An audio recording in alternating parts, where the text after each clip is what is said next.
आज इंशाल्लाह हम नील्स की बीमारी समझेंगे और ये आपके सामने है। इसको नील फंगस कहा जाता है। जी हाँ, आज हम नील फंगस समझेंगे। पूरी दुनिया में बहुत सारे लोग इस वक्त नील फंगस का शिकार है।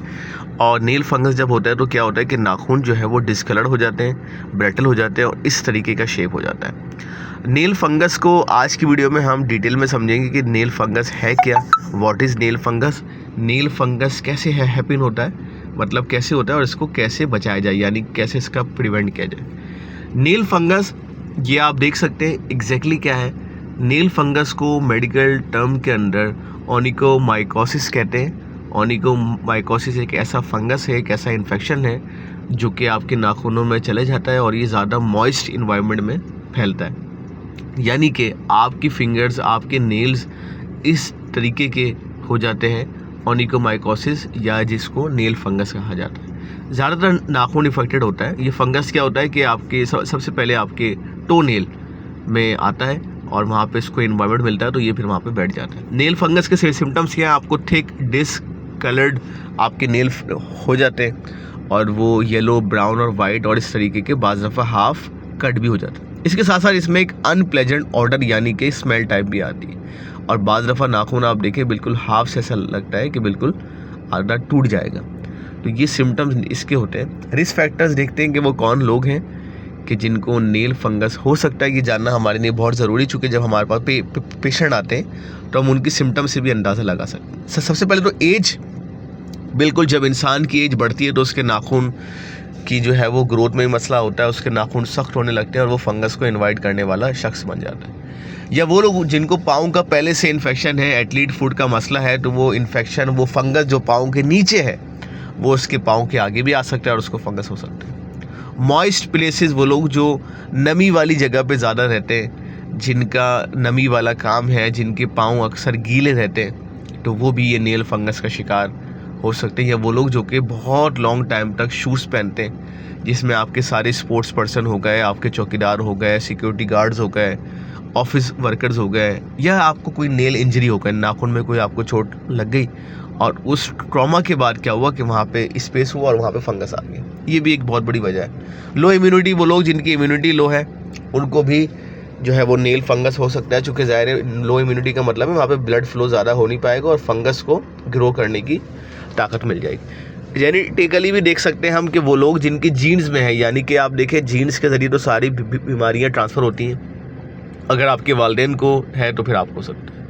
बहुत सारे लोग जब बढ़ जाता है तो सर्जरी की जानिब जाते हैं और सर्जरी इन्वेशन में क्या होता है कि नेल डेब्रिडेमेंट का एक प्रोसेस है जिसमें नाखून को, जो वो फंगस वाला इलाका है, उसको सिर्फ हटाया जाता है और इसके साथ साथ जो है उसकी थिकनेस को रिड्यूस किया जाता है और टॉपिकल मेडिकेशन के ज़रिए जो है वो नाखून को ठीक किया जाता है। इसके अलावा एक चीज़ कहलाती है पार्शियल और कंप्लीट नेल रिमूवल।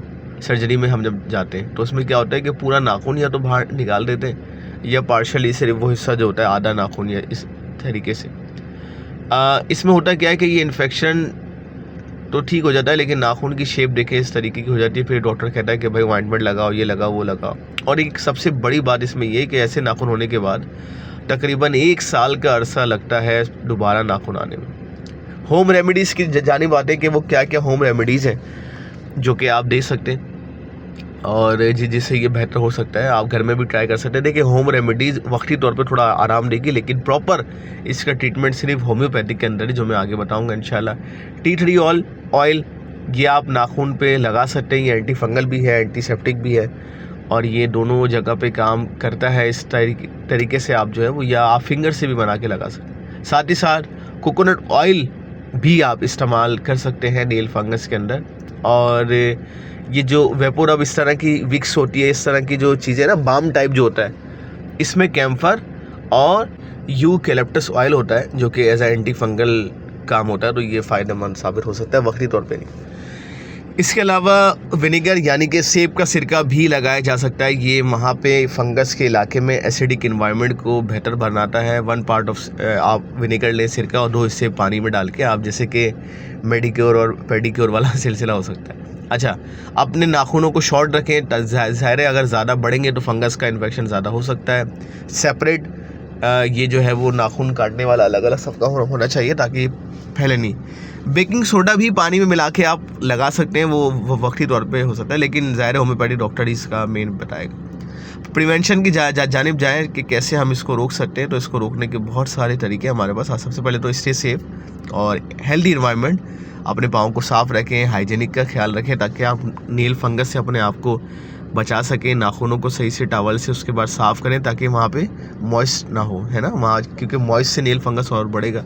ऐसे शूज़ पहने कि जहाँ से हवा लग सके, ऐसे शूज़ ना हो कि जहाँ पे हवा ना आ सके ताकि नील फंगस आपका ज़्यादा ना हो। सॉक्स जब भी पहने तो उसको रेगुलरली चेंज करें, सॉक्स आपके साफ़ होने चाहिए, ठीक है ना। हाइजीनिक की अगेन बात आ गई। ऐसे इन्वायरमेंट हो जहाँ पे पानी हो तो वहाँ पे आप इस तरह की 2 पट्टी वाली चप्पल हो ताकि अगर पानी लगे तो फ़ौरन आप उसको साफ़ कर सकें। अपने शूज़ में डिसइंफेक्टेंट लगाएं ताकि जूते जो है वो मतलब सेप्टिक ना हो, सही ना, एंटीसेप्टिक रहें। डोंट शेयर नेल टूल्स, यही वही वाली बात पहले बताई मैंने आपको कि आप शेयर ना करें, या और आप ना तौलिया भी, टॉवल भी आप शेयर ना करें तो अच्छा है।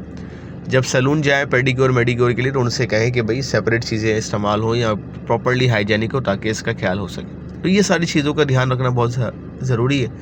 और अंडरलाइन कंडीशन को देखते रहें, जैसे कि शुगर, ब्लड प्रेशर अगर आपको है तो उसको बैलेंस करना बहुत ज़रूरी है ताकि शुगर, ब्लड प्रेशर के बढ़ने से भी ये नील फंगस में इफेक्टेड हो सकता है। अपने नेल्स को रेगुलरली देखते रहें और at the and homeopathic doctor के पास जाएँ। इसका ट्रीटमेंट सिर्फ होम्योपैथिक के अंदर है और कहीं भी नहीं है।